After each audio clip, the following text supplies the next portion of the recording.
මට ඊයේ හොඳ රස්සාවක් හම්බ වුණා. ඔයා මම අපි කවුරුත් කැමතිනේ හොඳ රස්සාවක් හොඳ වැටුපකුත් එක්ක හොඳ රස්සාවක් කරන්න. I was offered.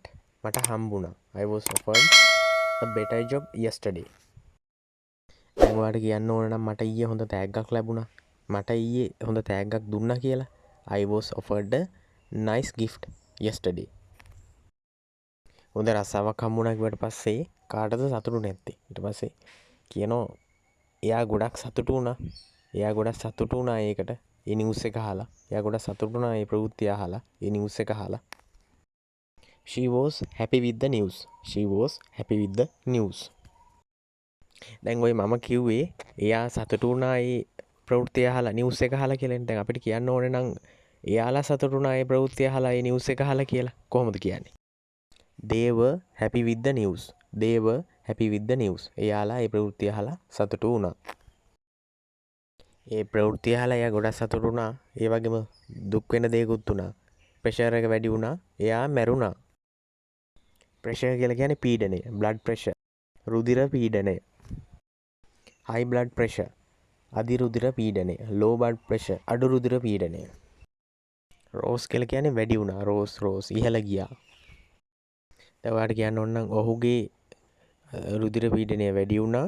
එයා මැරුණා. His pressure rose and he died. අනේ ඉතින් අසනීප තත්ත්වෙන් හරි අම්මා ජීවත් වුණානේ. දැන් ප්‍රශ්නේ තියෙන්නේ අම්මා නැති වෙලා. දැන් ඉතින් බෙහෙත් කියලා කාට දෙන්නද? ඉතින් මෙයා ගෙනල්ලා පෙන්නනවා මේ තමයි අම්මා බෙහෙත් ගත්ත බෙහෙත් තුණ්ඩු. එහෙම නැත්නම් බෙහෙත් වට්ටෝරු.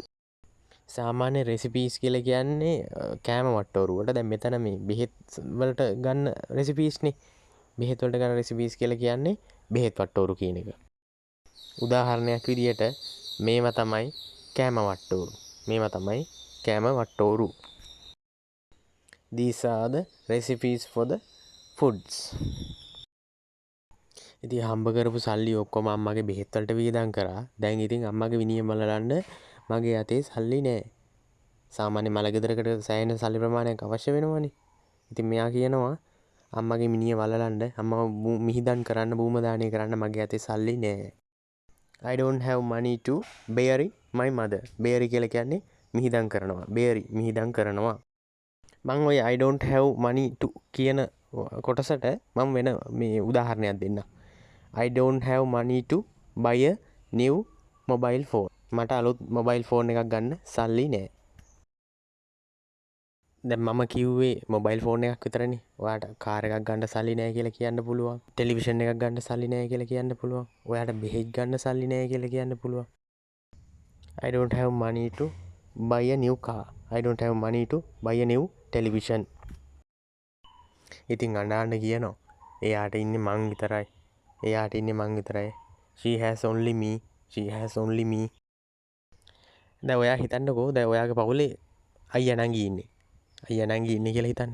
එහෙම වුණොත් එimhe අම්මට ඉන්නේ අපි දෙන්න විතරයි කියලා කියන්න පුළුවන් නේ ඔයාට. අපේ අම්මට ඉන්නේ අපි දෙන්න විතරයි. එයාට ඉන්නේ අපි දෙන්න විතරයි. She has only both of us. She has only both of us. ඊට පස්සේ මිනිසෙට දෙන්න පුළුවන් හොඳම උත්තරේ දෙනවා.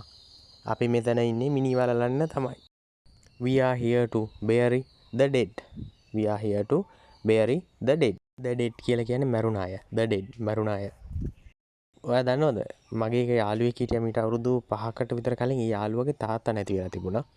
ඒ කියන්නේ මේ වගේ මැරිලා. ඊට පස්සේ එයා කිව්වා මගෙත් එක්ක එයාගේ තාත්තා මැරුණ වෙලාවෙදිවත් අඩුමතර මේ බූම දාණය කරන වෙලාවෙදිවත් පොඩ්ඩක් ඇඬුනේත් නැහැ. එයාට දුක හිතුනේත් නැහැ කියලා කිව්වා. සංවේදීකම සෙන්සිටිව් එහෙම නැත්නම් සංවේදීකම කියන එක නැත්තම් ගොඩක් දුරට මිනිස්සුන්ට දුක කියන දේ අඩුයි. අපිට ඉතින් නැත්තේත් ඒක නේද? මම ඔයාලට තව උදාහරණයක් දෙන්නම්. We are here to කියන එකට ඇඩ් කරලා කියන්න. We are here to do those things. අපි මෙහෙ ඉන්නේ ඒව කරන්න තමයි. අම්මගේ මලගෙදර වුණත් සමාජයේ සිද්ධ වෙන එක උත්සවයක් නේ. It may be your mother's funeral. ඒක ඔයාගේ අම්මගේ මලගෙදර වෙන්න පුළුවන්. But it is a social event. Social event. ඒකත් සමාජයේ සිද්ධ වෙන එක්තරා ආකාරයක උත්සවයක් නේ. දැන් ඒකෙන් අදහස් වෙන්නේ නෑ අපි කාලා බීලා නටන කරලා ඒකත් අර වෙන වගේ උත්සවයක් නිසා එහෙම කරලා ඉමු කියන කතාව නෙමෙයි එතන අදහස් කරන්නේ. ඒකත් එක්තරා ආකාරයක සමාජයේ සිද්ධ වෙන දෙයක්නේ. උපදිනවා වෙඩින් එකක් තියෙනවා. වෙඩින් එකත් උත්සවයක්. ඉතින් මැරෙනවා කියන එකත් කොහොමද උත්සවයක් නොවුනට උත්සවයක් හා සමානයිනේ. මිනිස්සු පිරෙනවා, මිනිසුන්ට කන්න බොන්න දෙනවා, ඒ වගේ දේවල් කරනවානේ. ෆියුනරල් කියන්නේ මලගෙදර, සෝෂල් ඉවෙන්ට් කියලා කියන්නේ සමාජයේ සිද්ධ වෙන යම්කිසි උත්සවයක්. මරණය අපි කාටත් පොදුයි. ඉතින් ඒක යථාර්ථයක් විදිහට අපි දකින්න තේරුම් ගන්න උත්සාහ කරන්න ඕන හැම වෙලාවෙම. ඉතින් ඒ අදහසත් එක්කම අද වීඩියෝ එකත් මෙතනින් අවසන් වෙනවා. ඔබට බොහොම ස්තුතියි.